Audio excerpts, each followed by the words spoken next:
So, because there's no real way for us to know where either of the Voyager spacecraft will be 4.5 billion years from now, we don't know precisely where along their orbits they would be at the moment that the Andromeda Galaxy approaches closely enough to the Milky Way that the two objects begin to merge. The two galaxies, they don't immediately glom together like two water drops would, but they do begin to bend and twist on each other.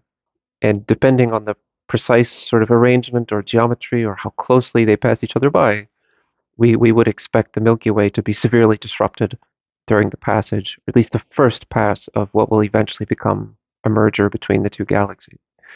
And so to reflect this, rather than putting just one or two Voyager spacecraft into the simulation, I placed several thousand sort of arrayed around all the potential places where they could be at that moment, that pivotal moment of impact.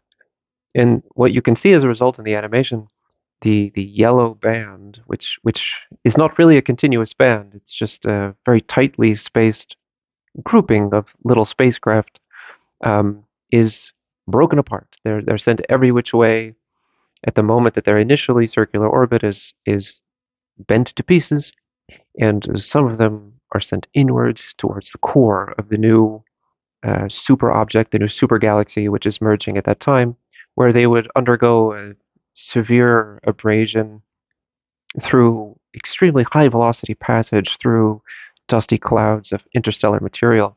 So this would probably be very bad for the spacecraft or for their chance of survival if this is what happens to them. But one fraction of the simulated population of spacecraft is sent further out, away from the core, to a much greater distance from the center of the new merged galaxy. And a subset of them are become unbound entirely.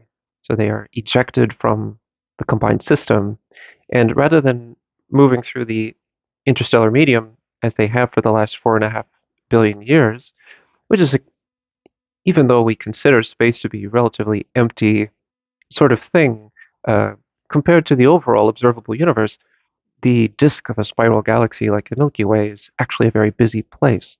So the spacecraft here have been dealing with all sorts of material, microscopic dust, even macroscopic sort of golf ball sized objects, which could potentially strike them at many tens of kilometers per second, even completely destroy the spacecraft.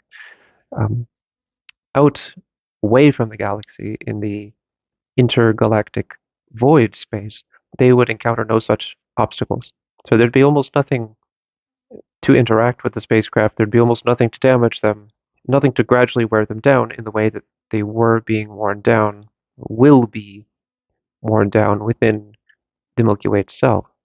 So if this is the fate of either spacecraft, and if they are ejected from the system during the merger with Andromeda, the resulting erosion rate, damage rate, will decline precipitously. It will drop to effectively zero.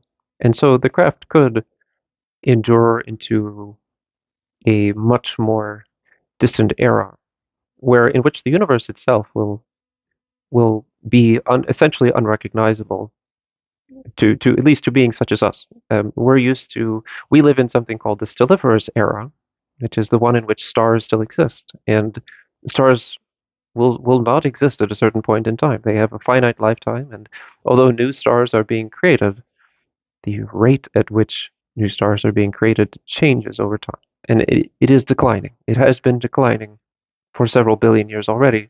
We're, in that sense, sort of late to the cosmic party, and it's only getting worse. Things are winding down. And with a declining star formation rate, there will be less and less interesting things happening. There will be less supernovae. There will be less new, young, bright stars, or stars such as ours, which live a comparatively short time compared to the longest lasting, most durable, uh, coldest, smallest stars. So eventually, the Milky Way will be a galaxy consisting purely out of these sort of objects, these red dwarf stars and brown dwarfs, which can burn their fuel for up to several trillion years. But eventually, they too will cool and darken and essentially fade into invisibility, and along with them, the entire Milky Way galaxy, or I should say, the new merged supergalaxy of the Milky Way and Andromeda, will likewise fade into invisibility. And the galaxy will still be there. It will still be a large gravitationally bound condensation of stellar remnants, black holes, white dwarfs, neutron stars, and so on. But you won't be able to see any of them, at least not with a human set of eyes. And so, if the Voyagers are still sort of orbiting around this darkened galaxy, they will, for eons, be passing through an effectively empty space in complete and utter darkness. And this might seem rather macabre, but um, it's predicted that every few trillion years there will be the occasional collision or merger between these remnant objects in the very ancient future Milky Way, and which will precipitate bright flashes, great explosions, sort of Type 2 supernovae, which will very briefly outshine not just the rest of the galaxy, but essentially all the remaining galaxies in the observable universe by a factor of potentially several million or billion fold.